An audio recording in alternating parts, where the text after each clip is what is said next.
Por que é que demora tanto um processo trabalhista? Qual o motivo para essa demora? Eu vou te mostrar por que demora, mas eu vou fazer mais do que isso.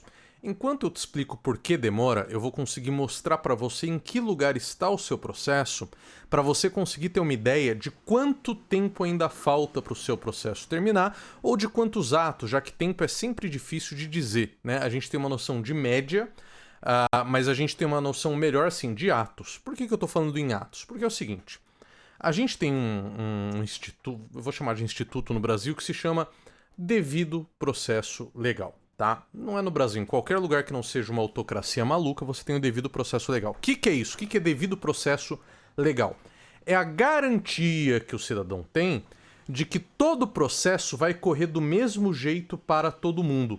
Todos terão as mesmas oportunidades de falar, de responder, de provar que é inocente, de provar que o outro é culpado, etc, etc.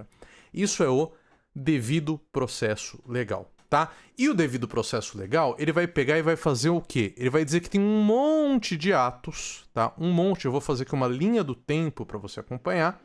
Ele vai dizer, olha, tem um monte de atos que tem que acontecer nessa linha do tempo para que esse processo esteja terminado, né? E se você não passar por todos esses lugares, ocorre o que a gente chama de nulidade, ou seja, a parte que perdeu ainda pode vir e acaba tudo. Fala, não, esse processo aqui é nulo porque não seguiu o devido processo legal, tá? E como é que a gente faz para entender em que lugar do processo você está para saber quanto tempo leva? Muito bem. Todo processo trabalhista vai começar com uma petição inicial, tá? Uma petição inicial de uma reclamação trabalhista, que seria mais ou menos assim o nome de um processo trabalhista. Reclamação trabalhista. O que vai acontecer aqui, via de regra? É claro, o empregador, o chefe, o empresário pode também entrar com um processo na justiça trabalhista, mas isso é raríssimo, né? 99,9% das vezes é o trabalhador que entra com essa reclamação, e nessa petição inicial da reclamação, o que ele vai falar? O seu advogado vai contar para o juiz quais são os fatos, falar sobre os direitos e fazer os pedidos. Então, muito bem. Quais são os fatos? O advogado vai contar, olha, meu cliente trabalhou nessa empresa durante 10 anos. 10 anos ele trabalhou lá. Ocorre que ele foi mandado embora no dia X, né? E por que ele foi mandado embora? Só porque ele estava doente. Ou seja, ele foi vítima de discriminação.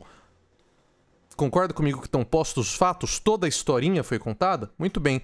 O que vai fazer o seu advogado em segundo lugar? Falar sobre o direito. Vai falar, olha, tem uma lei, que é a lei, não lembro o número da lei, mas acho que é 9.656, alguma coisa assim, que é a lei da discriminação no trabalho, tá?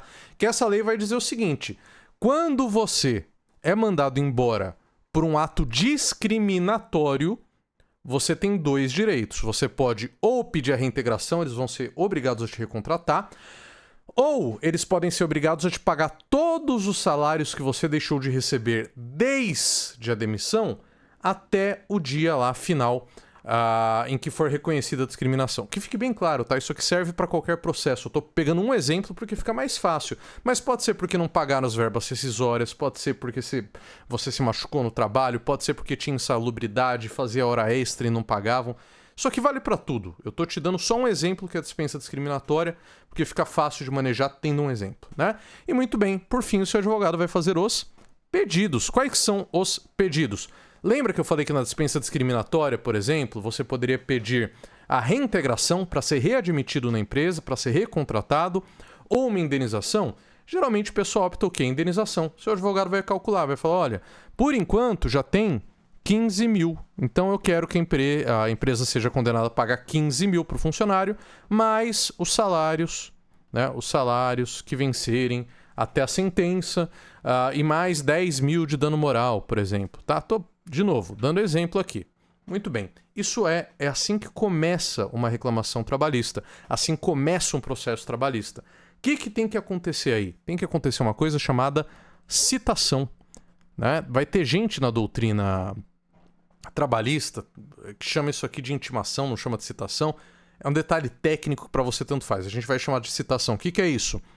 É uma carta, tá? É uma carta que é enviada para a empresa que você trabalhava, falando: ô, empresa, você está sendo processada, você quer se defender ou quer deixar para lá? Quer fingir que não é com você, né? Por quê? Lembra que eu falei devido processo legal, sequência de atos. Imagina você ser processado, alguém falando: ó, esse cara aqui me roubou. E aí te condenam e você não foi nem chamado para se defender no processo, não. Não dá. A ampla defesa e o contraditório são pilares fundantes do devido processo legal. Todo mundo, até o cabra mais safado, o sujeito mais sem vergonha, tem que ter o direito de se defender. Então essa cartinha, que é chamada citação, vai ser a carta que vai avisar para a pessoa que ela está sendo processada.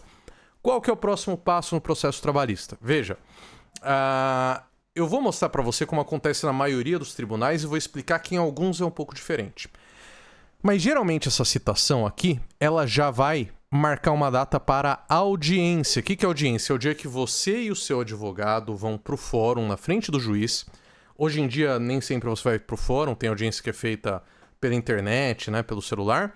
Mas vamos pegar o exemplo que você foi para o fórum com o seu advogado e lá você vai ser ouvido, o juiz vai perguntar para você: aconteceu isso mesmo, você estava lá doente, você teve um problema no coração e te demitiram, mas eles são safados assim mesmo? Você vai falar: são safados, né, tal. Aí vai chamar a empresa, falar: escuta, mas é verdade isso que ele tá falando? A empresa: não, imagina, a gente demitiu porque era um vagabundo, não é porque estava doente, né? E aí as duas partes vão fazer o quê? Chamar testemunhas. Então você tem um colega que presenciou o seu chefe falando: é melhor a gente demitir esse cara, porque ele tá com problema no coração, já ele empacota, vai dar um problema, pagar a indenização, arrumar outro cara, vamos já demitir ele agora que ele tá doente, né? Então você leva essa testemunha, por exemplo, nessa audiência, para quê? Para você ter uma noção de como fazer uma prova de um fato que você não tem um documento provando, né?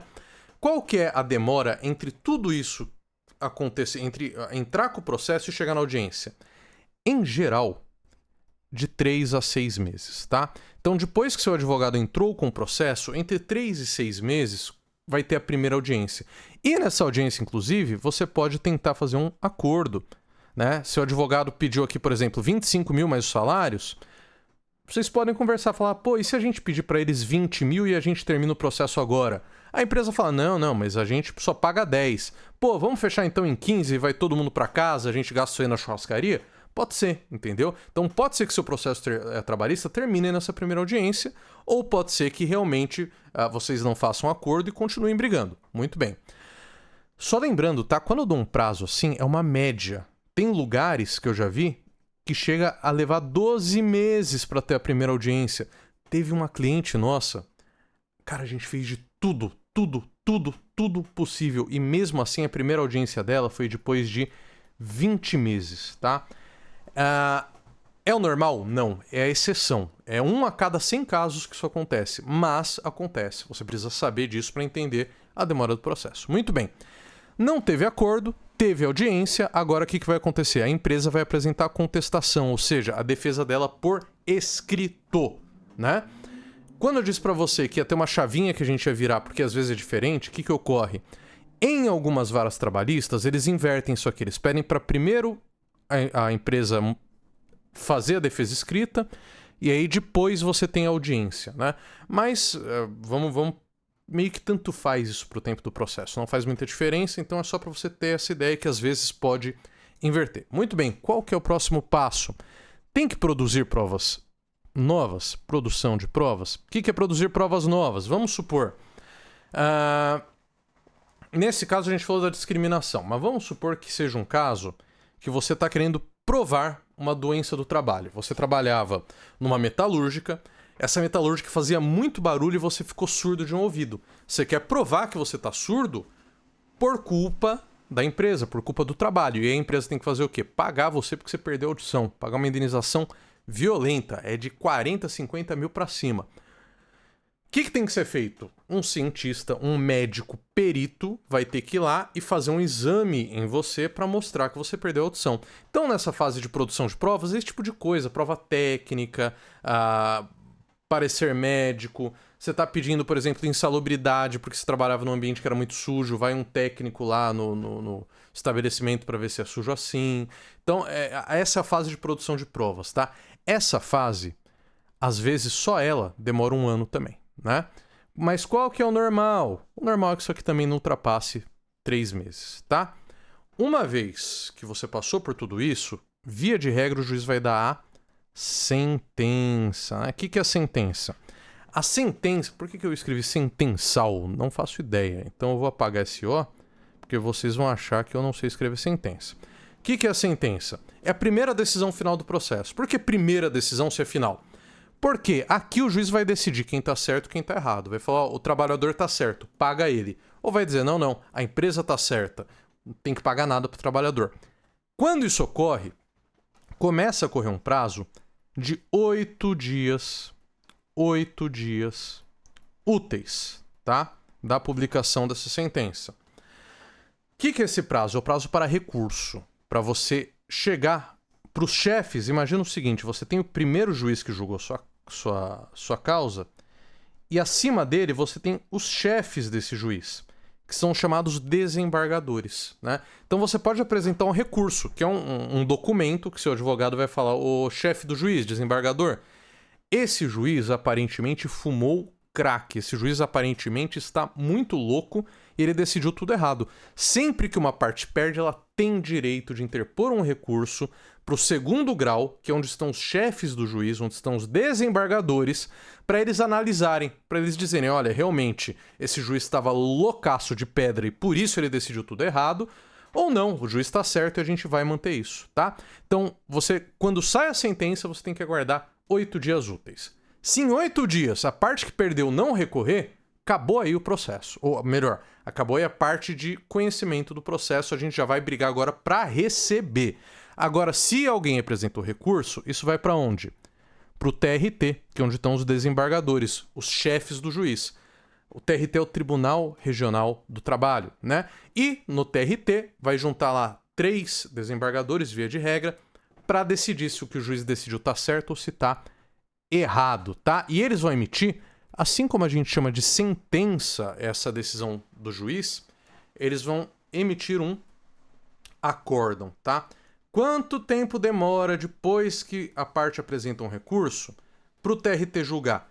Varia muito de tribunal para tribunal. O que eu posso te dizer é, TRT2, que eu tenho bastante experiência aqui no escritório, geralmente não é muito demorado, costuma demorar de 6 a 8 meses, tá? De novo, tempo no direito é uma coisa que a gente pode prometer? Não é. Vai ter caso que vai demorar 2 anos, vai ter caso que vai demorar 3 anos. Já teve caso da gente ver um recurso ordinário no TRT ser julgado em 2 meses, né? Então, assim, não dá para eu te prometer um prazo. O que eu tô te dizendo é mais ou menos quanto demora para eles julgarem esse recurso. E aí você diz, bom, finalmente terminou, né? Agora eu posso ficar tranquilo que acabou meu processo, mas é claro que não. Porque os chefes do juiz, que são os desembargadores, também têm chefe. Como é que chama o chefe do desembargador? Eu escrevi chefes aqui, mas é chefes desembargadores, né? Como é que chama o chefe do desembargador? É o ministro. É o ministro do TST, tá? Então, mais uma vez, em 8 dias depois que sair esse acórdão, você pode apresentar um recurso, chamado recurso de revista, para o TST, onde os ministros vão dizer: todos os desembargadores fumaram cachimbo e tão doidão. Ou não, vão dizer, eles estão certos. Realmente quem ganhou tinha que ganhar, quem perdeu tinha que perder, né? O que eu posso dizer para te confortar? 80% dos processos, quem perdeu nem tenta ir pro TST. Por vários motivos. Primeiro, o TST é difícil mesmo quando você tá certo, às vezes eles não mudam o resultado. Segundo, a maioria dos advogados não tem preparo técnico para ir pro TST, eles não sabem fazer um recurso de revista, porque até aqui, tudo é um negócio que você meio que vai fazendo, entendeu? Até o advogado que não sabe direito como faz, ele faz e vai indo. Pro TST não, é um recurso técnico, então a maioria dos advogados nem sabe fazer o recurso, né? Então nem apresenta porque não sabe, porque quando se mete a fazer não consegue.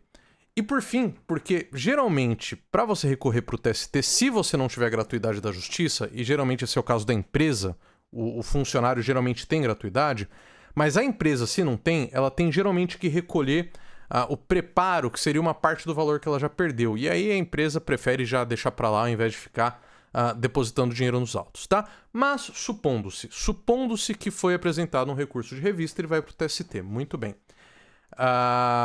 Quanto tempo demora para ser julgado no TST?